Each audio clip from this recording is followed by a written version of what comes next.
A couple years ago, I was with my family, and we were spending some time in this cabin in the woods on the edge of this remote lake. And I mean, we were deep in the middle of nowhere. And one morning, my son Trace and I, we woke up and set out to take a walk around the lake. It was one of those mornings, like not a cloud in the sky, and the birds are singing, and my son Trace, he's about a little over a year old at the time.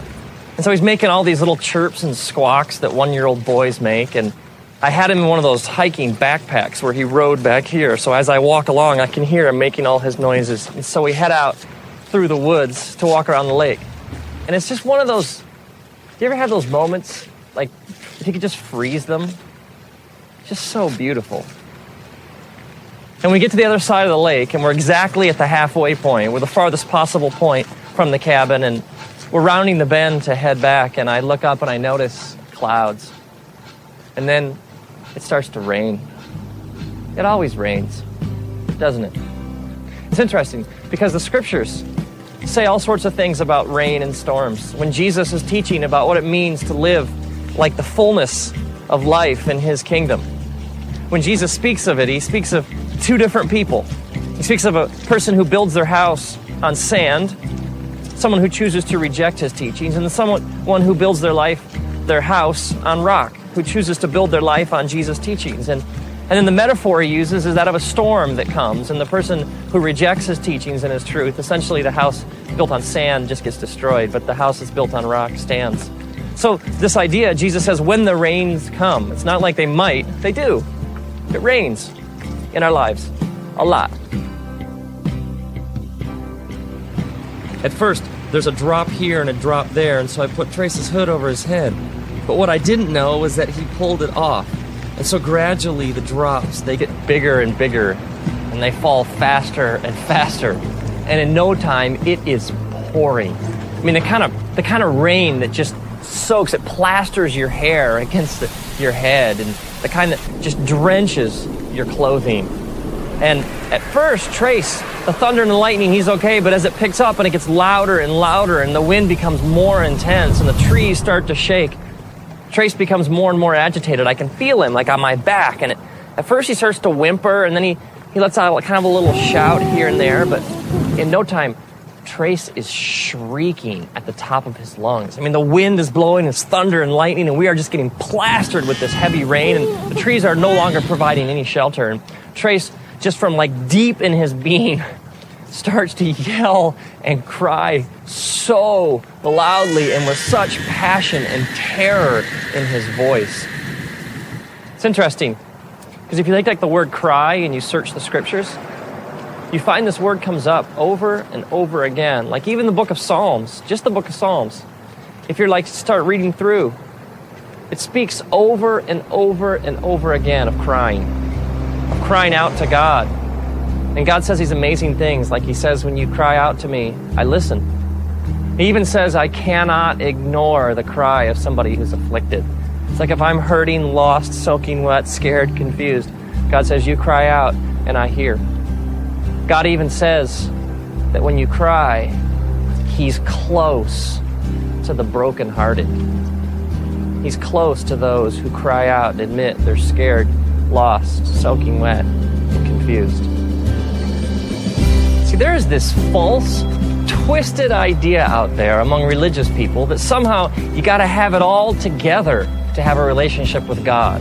That like somehow God's only looking for people who have no problems and have it all nailed down and can put on like the happy face all the time. And yet the scriptures speak directly against this kind of thinking. I mean, Jesus is even just straight ahead, and he says, come to me, all you who are weary and heavy laden. I mean, the essence of salvation is crying out to God and admitting I don't have it all together.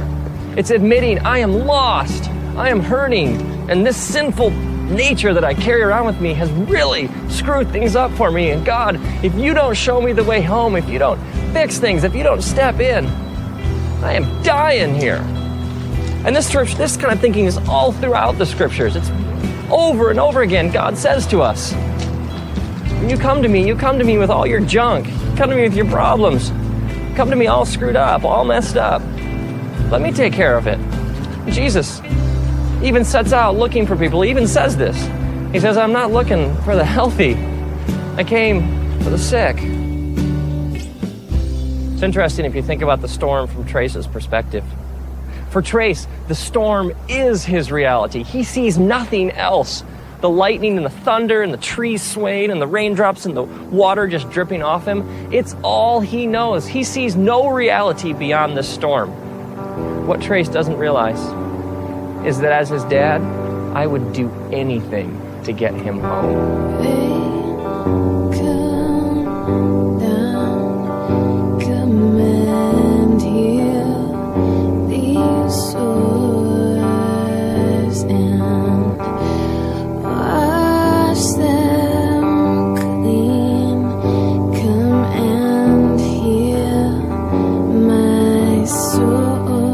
So at this point, Trace is shrieking at the top of his lungs in stereo right behind my head. And I stop, and I kneel down, and I take him out of the pack. And I pull him close to my chest, and I wrap my arms around him. And I hold him so tightly up against my heart.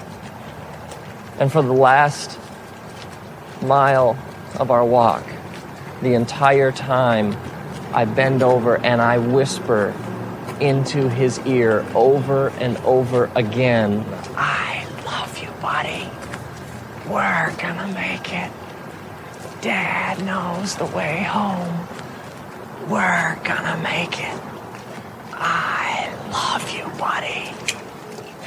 And over and over and over again, through the storm, I carry him home, clutched tightly against my chest, whispering, I love you, buddy.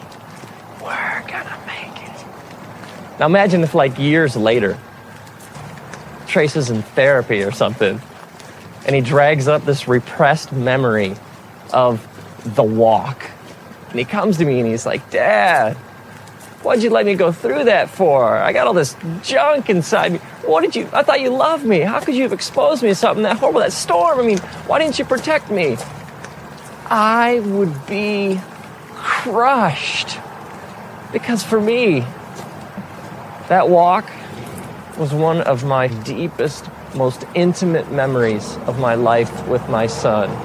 I wouldn't trade that experience for anything. Maybe you're bitter or you got all this anger inside because of some things you've been through, some storms in your life. And you're wondering if he really loved me, if God really was there, he wouldn't have let me go through that. And maybe God is saying, no, man, don't you understand? I got to hold you tight. And I got to remind you over and over again, I love you, buddy. As it says in the scriptures, the book of Deuteronomy, chapter 1, God's reminding his people of how good he's been to them. He says, remember, I carried you like a father carries a son. And now, may you, when you're soaking wet, lost, hurting, and confused, may you cry out. And may the creator of the universe take you out of your pack. May he hold you tight up against his chest. May he wrap his eternal loving arms around you. And may you hear him whisper,